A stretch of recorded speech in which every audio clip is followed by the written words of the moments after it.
दोस्तों, किसी के भी मन की बातें जानने के लिए 3 तरीके होते हैं, लेकिन इन तीनों तरीकों को समझना अति आवश्यक है। यदि आप इन तीनों तरीकों को समझ लेते हैं तो आप किसी के भी मन की बातें बड़ी ही आसानी से जान सकते हैं, समझ सकते हैं। तो चलिए इसे एक बुद्ध कहानी के माध्यम से समझते हैं कि किस तरह से आप दूसरों की मन की बातें जान सकते हैं, समझ सकते हैं। बहुत समय पहले की बात है, एक छोटा सा गांव था। उस गांव में 2 भाई रहा करते थे।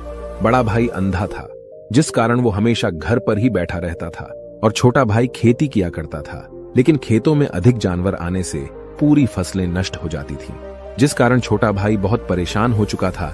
तभी उसे एक तरकीब सूझी।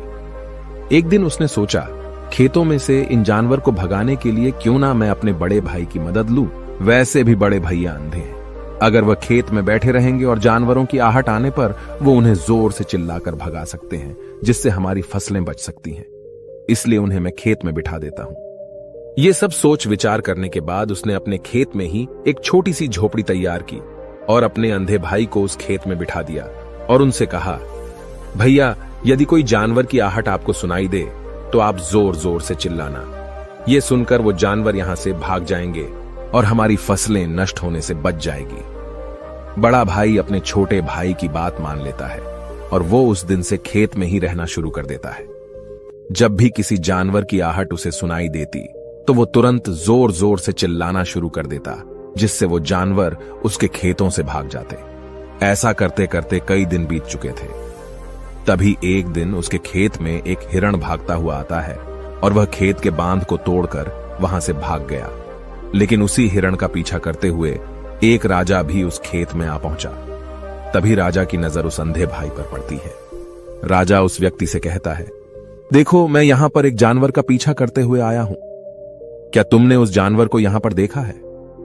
इस पर वो व्यक्ति कहता है, हे राजन, मैं तो अंधा हूं, मैं भला किसी जानवर को कैसे देख सकता हूं। लेकिन मैं आपको इतना जरूर बता सकता हूं कि जो जानवर मेरे खेतों से होकर भागा है वो आपके लायक नहीं है। आप उसके पीछे अपना समय यूं ही व्यस्त कर रहे हैं। राजा उस अंधे व्यक्ति की बात सुनकर बड़ा अचरज में पड़ गया। वो ये सोचने लगा कि आखिर ये तो अंधा है, फिर इसे कैसे पता कि जिस हिरन को मैं तलाश रहा हूं वह हिरन मेरे लायक है ही नहीं। ये अंधा व्यक्ति मुझे कैसे बता सकता है? तभी राजा उस अंधे व्यक्ति से कहता है, कहीं तुम मुझसे झूठ तो नहीं कह रहे? एक तरफ तुम ये कहते हो कि तुम अंधे हो और दूसरी तरफ तुम ये भी कह रहे हो कि जो जानवर यहां से भागा है वो मेरे लायक नहीं है। इस पर वो अंधा व्यक्ति कहता है, हे राजन, जिसे आप एक हिरण समझ रहे हैं, असल में वो एक हिरण नहीं है बल्कि एक हिरणी है, और वो भी गर्भवती है। और जहां तक मुझे ज्ञान है, मैंने कभी किसी राजा को किसी गर्भवती हिरणी का शिकार करते हुए नहीं सुना है, और इसी कारण मैं आपसे ये कह रहा हूं कि वो हिरणी आपके लायक नहीं है। आप उसके पीछे अपना समय व्यर्थ ना करें। यह सुनकर राजा और भी अचरज में पड़ गया। वो ये सोचने लगा कि आखिर ये अंधा आदमी ये कैसे जान सकता है कि वो हिरणी है और गर्भवती है। राजा कुछ देर सोच विचार करने के बाद अपने सेनापति से कहता है, सेनापति जी, मुझे वो जानवर जिंदा चाहिए, क्योंकि मुझे यह पता करना है क्या वह हिरणी है और क्या वह गर्भवती है। क्योंकि यह अंधा आदमी बहुत विश्वास के साथ कह रहा है और मुझे इस बात की पुष्टि करनी है। यदि वह हिरणी हुई और गर्भवती हुई तो वह हमारे शिकार के लायक नहीं है, क्योंकि हम तो एक हिरण का पीछा कर रहे थे। इसलिए जाओ और पता करो कि क्या वो हिरणी है। सेनापति राजा से आज्ञा लेकर आगे की ओर बढ़ चलता है, और कुछ देर बाद जब वह वापस लौट कर आता है तो वह राजा को कहता है, हे राजन, इस अंधे आदमी ने जो भी बातें कही हैं वो बिल्कुल सही हैं। वो एक हिरणी ही है और वह गर्भवती भी है।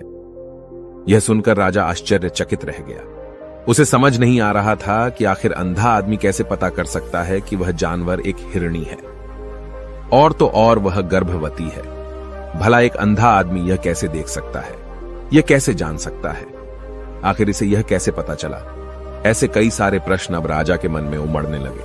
अब राजा ने यह ठान लिया था कि मुझे इस बात की तह तक पहुंचना ही है कि आखिर यह अंधा आदमी कैसे जानता है कि वह जानवर एक हिरणी है।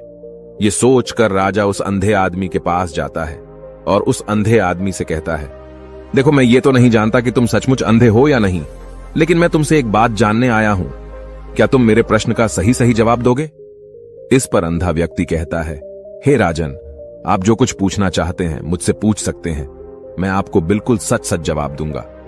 इस पर राजा कहता है, देखो, एक तो तुम कहते हो कि तुम अंधे हो और दूसरी तरफ तुमने यह बता दिया कि जिस जानवर का पीछा मैं कर रहा हूं वह एक हिरणी है, और तो और वह गर्भवती भी है। आखिर तुम्हें यह कैसे पता चला? तुम्हारे खेत में और भी तो जानवर आते होंगे, और भी तो जानवर यहां से गुजरते होंगे, फिर तुमने यह कैसे अंदाजा लगाया? तभी वह अंधा व्यक्ति राजा से कहता है, हे राजन, आप जिस हिरणी का पीछा कर रहे थे वही हिरणी जब मेरे खेत में आई, उसकी रफ्तार और उसके भागने की आहट से मुझे यह एहसास हो चुका था कि यह एक हिरणी है, और मेरे खेत की जो बांध है वह बहुत छोटी है, उसकी ऊंचाई ज्यादा नहीं है। यदि कोई हिरण होता तो उस बांध को बड़ी आसानी से लांघ जाता, लेकिन वह हिरणी इस बांध को तोड़कर भागी है, और यदि वह इस बांध को छलांग लगाकर पार करने का प्रयास करती तो इससे उसके बच्चे को खतरा होता, और इसी बात से मैंने यह पता लगा लिया कि वह गर्भवती है। इस कारण वह ज्यादा ऊंची छलांग न लगाकर मेरे खेत की बांध को तोड़ते हुए भाग गई। इस पर राजा के मन में एक और प्रश्न उठा। राजा ने कहा, किंतु तुम्हें कैसे पता चला कि वो एक हिरणी ही है? और भी तो कोई जानवर यहां पर आ सकते हैं। इस पर वो अंधा व्यक्ति कहता है, हे राजन, मैं पूरा दिन सुबह शाम यहीं पर बैठा रहता हूं, और मेरी सुनने की शक्ति बहुत तेज है। मैं ये बाफ जाता हूं कि कौन सा जानवर मेरे खेत में आया है, और उसी के आधार पर मैं जोर जोर से चिल्लाता हूं ताकि वो मेरे खेत से भाग जाए और मेरे खेत की फसलों को नष्ट न कर पाए। राजा उस अंधे आदमी का यह जवाब सुनकर पूरी तरह से संतुष्ट हो चुका था। वो मन ही मन ये सोच रहा था कि आदमी भले ही अंधा हो, लेकिन ये तो बड़ा ज्ञानी मालूम पड़ता है। इस आदमी से कुछ ना कुछ तो काम निकलवाना ही चाहिए। ये विचार लिए हुए राजा वहां से वापस अपने महल की ओर लौट जाता है। राजमहल पहुंचते ही राजा उस अंधे व्यक्ति से कहता है, आप तो बड़े ज्ञानी व्यक्ति है, आपको किसी भी बात का पता बड़ी आसानी से चल जाता है। आज मैंने आपको यहां पर इसलिए बुलाया है क्योंकि मैं आपसे ये जानना चाहता हूं कि मेरी पत्नी पतिव्रता है या नहीं। इस पर वो अंधा व्यक्ति कहता है, हे राजन, ये कैसा प्रश्न हुआ? इस पर राजा कहता है, मैंने आपसे बिल्कुल उचित प्रश्न किया है, मुझे इस प्रश्न का उत्तर दीजिए।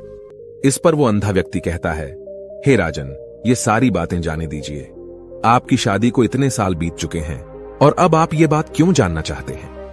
आपके मन में ऐसे प्रश्न क्यों उठ रहे हैं?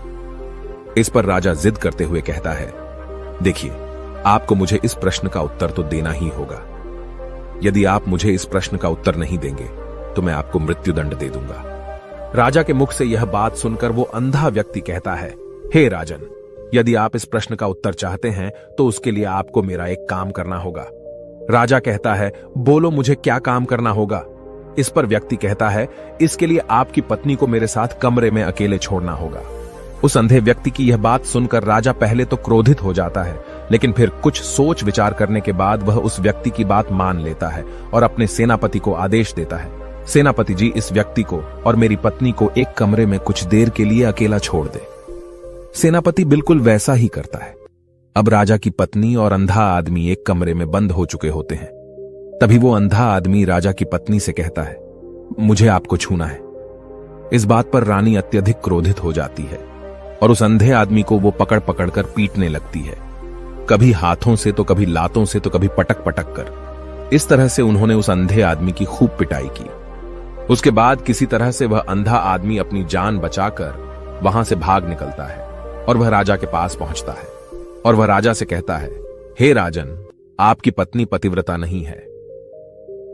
यह बात सुनकर राजा अत्यधिक क्रोधित हो उठता है और राजा अपनी तलवार निकालकर सीधा अपनी पत्नी की ओर जाता है और क्रोधित होकर वह अपनी रानी से कहता है, रानी जी, आज मैं जो भी सवाल आपसे करने वाला हूं उसका मुझे सच सच जवाब दीजिएगा, और यदि आपने एक शब्द भी झूठ कहा तो मैं आपका अभी के अभी सर धड़ से अलग कर दूंगा। तभी आगे वह राजा कहता है, मुझे बताइए, क्या आप पतिव्रता हैं या नहीं? इस पर रानी कहती है, हे राजन, आप भले ही मुझे जान से मरवा दीजिए, लेकिन मैं पतिव्रता नहीं हूं। राजा यह बात सुनकर बहुत खुश हुआ, क्योंकि उस अंधे आदमी ने जो भी कहा था वह बिल्कुल सच था। यह बात सुनकर तुरंत ही राजा उस आदमी के पास पहुंचता है और आकर उस अंधे आदमी से कहता है, तुम्हें कैसे पता चला कि मेरी पत्नी पतिव्रता नहीं है?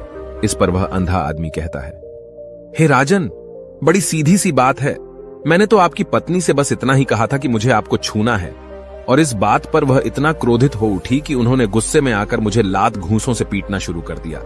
और भला कोई औरत किसी और मर्द को कैसे छू सकती है, लेकिन उन्होंने न आव देखा न ताव, बस लात घूंसे मुझ पर बरसाने शुरू कर दिए।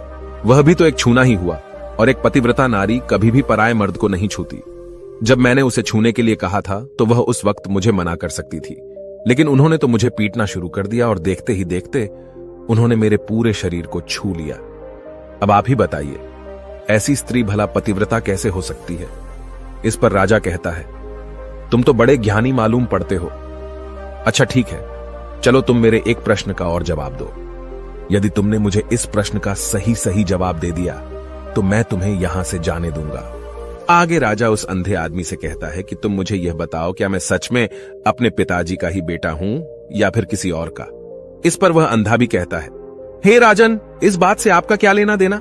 आप किसी की भी औलाद हो, आखिर आप हैं तो इस राज्य के राजा, इसलिए इस प्रश्न को जाने दीजिए। लेकिन राजा कहता है, नहीं नहीं, मुझे इस प्रश्न का सही सही जवाब चाहिए, अन्यथा यह प्रश्न मुझे हमेशा परेशान करता रहेगा। इसलिए मैं इसका सही सही जवाब जानना चाहता हूं। यदि तुम इसका सही सही जवाब दे देते हो तो तुम यहां से जा सकते हो, मैं तुम्हें नहीं रोकूंगा। इस पर वह अंधा आदमी कहता है, हे राजन, इसके लिए तो मुझे आपके मां के पास भी जाने की कोई आवश्यकता नहीं है। मैं आपको अभी अभी यह बता सकता हूं कि आप किसकी औलाद हैं, लेकिन उससे पहले मैं चाहता हूं कि आप मुझसे एक वादा करें कि आप मुझ पर क्रोध नहीं करेंगे। राजन ने कहा, मैं तुमसे वादा करता हूं, मैं तुम पर क्रोध नहीं करूंगा। इसके बाद वह अंधा आदमी राजा से कहता है, हे राजन, आप है तो अपने ही पिता के पुत्र, लेकिन आप पर एक कंजूस सेठ की छाया पड़ी हुई है। यह सुन राजा बहुत क्रोधित हो उठा और वह तुरंत तलवार निकालकर अपनी मां के पास जा पहुंचा। वह वहां पर पहुंचने के बाद अपनी मां से कहता है, मां, मुझे सच सच बताइए, क्या मैं अपने ही पिता का पुत्र हूं या नहीं? यदि आपने मुझे सही सही नहीं बताया तो वह यहीं पर अपने प्राण त्याग दूंगा। मुझे बताओ क्या सच है? इस पर उस राजा की मां कहती है, बेटा, तू है तो अपने ही पिता का पुत्र, लेकिन तुम्हारे ऊपर एक कंजूस सेठ की छाया पड़ी हुई है। जब मैं एक बार नहाने के बाद अपना मुंह आईने में देख रही थी, तभी उस कांच के पीछे मुझे एक कंजूस सेठ नजर आता है और उसी की छाया तुम पर पड़ चुकी है।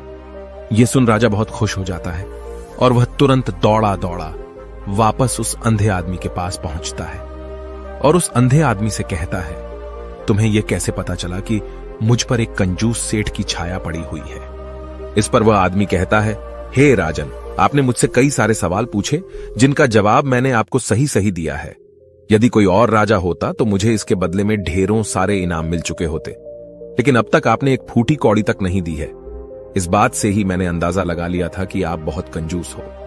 यह बात सुनकर राजा जोर जोर से हंसने लगा और कहता है कि आप जो भी मांगेंगे वह मैं आपको अवश्य दूंगा, लेकिन मुझे यह बताओ कि तुम्हें कैसे पता चल जाता है कि कौन सी बात सही है और कौन सी गलत? तुम किसी भी बात का इतना सटीक और सही जवाब कैसे दे पाते हो? इस पर वह अंधा आदमी कहता है, हे राजन, मैं तो वैसे ही अंधा हूं। यदि मेरी आंखें होती तो मैं किसी की भी मन की बातें बड़ी सरलता से जान लेता। मन की एक भाषा होती है और यह भाषा मनुष्य के शरीर के व्यवहार के रूप में देखी जा सकती है। उसकी आंखों से, उसके होठों से, उसके काम करने के तरीके से, उसकी क्रियाओं से पता किया जा सकता है कि उसके मन में क्या चल रहा है। उसके आधार पर हम किसी के भी मन की बातें जान सकते हैं, लेकिन मैं तो अंधा हूं, मैं देख नहीं सकता, इसलिए मैं क्रियाओं से देखता हूं। यदि मुझे कोई बात जाननी हो तो अगले आदमी को कुछ काम देना पड़ता है, जिस पर वह व्यक्ति किस प्रकार काम करता है, किस तरीके से इस काम को करता है, उसके आधार पर ही मैं यह पता कर पाता हूं कि उसके मन में क्या चल रहा है। तभी वह राजा कहता है, तो क्या इसका अर्थ यह हुआ कि मैं भी किसी के मन की बातें जान सकता हूं? इस पर वह अंधा आदमी कहता है, हे राजन, अवश्य आप भी किसी भी व्यक्ति के मन की बात जान सकते हैं, किंतु उससे पहले आपको अपने ऊपर काम करना होगा, और वह काम है अपने मन को शांत करना, अपने मन को वर्तमान में लाना होगा, जिसके लिए मैं आज आपको 3 तरीके बताने वाला हूं। और ये तीनों ही तरीके बड़े ही आसान और सरल हैं, किंतु हे राजन, उससे पहले आपको एक काम करना होगा, अपने मन को एकाग्र करना होगा। जब हम अपने मन को एकाग्र करते हैं, अपने मन को वर्तमान में लाते हैं, तो हम दूसरे के मन की बात जान सकते हैं, क्योंकि वह आदमी अभी भी अपने मन में वर्तमान में ही सोच रहा है, और हमें भी मन को वर्तमान में ही लाना होगा। तभी हम उसके मन की बातें जान सकते हैं। यदि हम अतीत में हुई घटनाओं के बारे में सोच रहे हैं तो वह जो अगला आदमी वर्तमान में सोच रहा है, वर्तमान में अपने मन में बात कर रहा है, वह हम कैसे जान पाएंगे? क्योंकि हम तो अतीत की घटनाओं में डूबे हुए हैं। इसलिए किसी के भी मन की बात जानने के लिए सबसे पहले हमें हमारे मन को एकाग्र करना होगा, उसे वर्तमान में लाना होगा। आगे वह व्यक्ति राजा से कहता है, हे राजन, जो 3 तरीके मैं आपको बताने वाला हूं, इन 3 तरीकों से बड़ी आसानी से किसी के भी मन की बातें जान सकते हैं। उसके बाद वह अंधा आदमी राजा से कहता है, हे राजन, जो सबसे पहला तरीका है वह है आंखों पर ध्यान देना। किसी व्यक्ति से बात करते वक्त उसकी आंखों में देखना, उसकी आंखों पर ध्यान देना जो सबसे ज्यादा जरूरी है, क्योंकि आंखें बोलती नहीं पर बहुत कुछ कह जाती हैं। यदि हम किसी व्यक्ति की आंखों के इशारों को समझना सीख जाएं, हम यह जान पाएंगे कि व्यक्ति के दिमाग में क्या चल रहा है, वह क्या सोच रहा है और अभी वह क्या करने वाला है। मेरे पास आंखें नहीं हैं, लेकिन मैंने अपने गुरु से यह विद्या सीखी है, क्योंकि बहुत सालों पहले मेरे पास आंखें थीं और मैं उस वक्त लोगों के मन की बातें केवल उनकी आंखों से ही जान लेता था। इसलिए यदि आप भी दूसरों की मन की बातें जानना चाहते हैं तो आपको भी उनकी आंखों पर गौर करना चाहिए, जैसे कि उनका आकार कैसा है, वह कब, कहां और किधर देख रहे हैं। यदि उसकी आंखें यहां वहां घूम रही हैं, जब आप उससे बातें कर रहे हैं तो वहां वह इधर उधर मोड़ रहा है, कभी ऊपर तो कभी नीचे या कभी आसपास, या फिर उसकी आंखें खुश नजर आ रही हैं या फिर आंखें निराश नजर आ रही हैं, जैसे कि चोर होता है। उसकी आंखों में जब हम देखते हैं तो हमें यह पता चलता है कि अगले आदमी ने कोई गलती की है। ठीक उसी प्रकार जब हम किसी चालाक व्यक्ति की आंखों में देखते हैं तो आपको पता चलेगा कि उसकी आंखों में एक भाषा होती है। एक बहुत ही सीधा और आसान तरीका होता है। यदि आपको यह पता लगाना है कि सामने वाला व्यक्ति आपसे झूठ कह रहा है या फिर सही, तो आपको उसकी आंखों पर ध्यान देना अति आवश्यक है। यदि आपसे बात करते वक्त वह व्यक्ति अपनी आंखें यहां वहां घुमा रहा है, ऊपर नीचे, इधर उधर, दाएं बाएं, हर जगह देख रहा है, तो इसका अर्थ यह हुआ कि वह उस बात से निकलने का कोई रास्ता ढूंढ रहा है, वह कोई झूठ बना रहा है। यदि सामने वाला व्यक्ति आपसे कुछ झूठ कहने का प्रयास कर रहा है तो वह आपसे नजर नहीं मिलाएगा। वह यहां वहां देखेगा, ऊपर नीचे देखेगा, लेकिन वह आपकी आंखों में आंखें डालकर कभी नहीं देख पाएगा, क्योंकि उसे डर है कि यदि उसने आपकी आंखों में आंखें डालकर देखी तो उसका झूठ पकड़ा जाएगा और लोगों को सच्चाई का पता चल जाएगा। और इसी प्रकार कुछ और भी भाषाएं होती हैं। जब आप किसी की आंखों में आंखें डालकर यह देखना शुरू कर देंगे कि उसके हाव भाव क्या है, ठीक उसी प्रकार चेहरे के हाव भाव होते हैं, जिससे हम मन की बातें बड़ी आसानी से समझ सकते हैं और इन्हें भी समझना बहुत जरूरी है। कभी कभी कोई व्यक्ति अपने चेहरे से जैसे आंख, होंठ और बहुत से कुछ अलग अलग व्यवहार करता है। यदि आप किसी व्यक्ति के चेहरे में गौर करेंगे तो आप आसानी से समझ पाएंगे कि वह व्यक्ति निराश है, जब व्यक्ति बहुत उदास है, या फिर वह बहुत खुश है, या फिर उसे कोई बहुत बड़ा दुख है। वह अपने अंदर क्या महसूस कर रहा है, ये सारी बातें हम उसके चेहरे के हाव भाव से पता कर सकते हैं। फिर चाहे इंसान जुबान से कुछ बोले या ना बोले, लेकिन आप उसके चेहरे से सब कुछ पता कर सकते हैं। आगे व्यक्ति राजा से तीसरा तरीका बताते हुए कहता है, हे राजन, इसी प्रकार तीसरी भाषा भी है, अर्थात तीसरा तरीका भी है, और वह है हाथों के इशारे और शरीर का व्यवहार। मन की बात समझने के लिए हमें हाथ के इशारे और शरीर के व्यवहार को समझना बहुत आवश्यक है। कोई व्यक्ति जब बात करता है तो आपने देखा होगा कि वो अपने हाथों को हिलाता रहता है, अपने हाथों से इशारा करता रहता है। बातों के साथ साथ अपना शरीर का जो व्यवहार है, अर्थात बॉडी लैंग्वेज, उसका भी पूरा उपयोग करता है, जिससे हमें यह पता चल पाता है कि वह व्यक्ति हमारी बातों पर कितना ध्यान दे रहा है और उसके मन में क्या चल रहा है। शरीर के व्यवहार को देखने के लिए उसके हाथ मटकाने, शरीर मटकाने और चेहरे पर बार बार हाथ लाने, हाथों का एक दूसरे से मसलना, ऐसी बहुत सी क्रियाएं होती हैं, उस पर हमें ध्यान देना अति आवश्यक है। मन की बात को समझने के लिए हमें शरीर के व्यवहार को भी समझना पड़ता है। यदि हम इन 3 तरीकों को सही तरीके से ध्यान देकर इन 3 तरीकों को अच्छे से समझ लेते हैं तो हम बहुत जल्दी किसी भी व्यक्ति के मन की बातें बड़ी सरलता और सहजता से जान सकते हैं। इसलिए यदि आपको किसी के मन की बातें जानी है तो आपको उसकी आंखों पर, उसके चेहरे पर, उसके शरीर के हाव भाव को और उसके हाथों को ध्यानपूर्वक देखना और समझना होगा, जिससे आप यह समझ पाएंगे कि आखिरकार उसके मन में क्या चल रहा है और वह क्या सोच रहा है। लेकिन उनसे पहले आपको अपने मन को एकाग्र करना होगा, शांत करना होगा और अपने मन को वर्तमान में लाना होगा। तभी आप उस व्यक्ति की इन सभी क्रियाओं पर ध्यान दे पाएंगे, उन्हें समझ पाएंगे। अन्यथा आप यदि अतीत की घटनाओं में व्यस्त हैं, भविष्य की योजनाओं में व्यस्त हैं, तो आप उस व्यक्ति के हाव भाव पर कभी ध्यान ही नहीं पाएंगे और न ही आप कभी यह समझ पाएंगे कि आखिर उस व्यक्ति के मन में क्या चल रहा है, वह क्या सोच रहा है। आपने देखा होगा कि ऐसे कई बड़े संत महात्मा हैं जो बड़ी ही शांति से आपको देखते हैं और आपको देखकर ही ये बता देते हैं कि आपके मन में क्या चल रहा है, आप उनसे क्या जानने आए हैं। और इसका सबसे बड़ा प्रमुख कारण यही है कि वह आपको पढ़ सकते हैं, आपको समझ सकते हैं, आपकी मन की बातें जान सकते हैं, क्योंकि उनका मन एकाग्र है, शांत है। और यही कारण है कि वह आपके मन की बातें बड़ी सरलता से समझ जाते हैं। यदि आपने अब तक पूरी कहानी को सुना है तो मैं आपसे एक छोटा सा अनुरोध करना चाहता हूं। कृपया इस चैनल को सब्सक्राइब करें ताकि मैं आपके लिए और भी ऐसी ही ज्ञान से भरपूर कहानियां लेकर आ सकूं। नमो बुद्धाय। मिलते हैं एक नई कहानी के साथ अगली वीडियो में।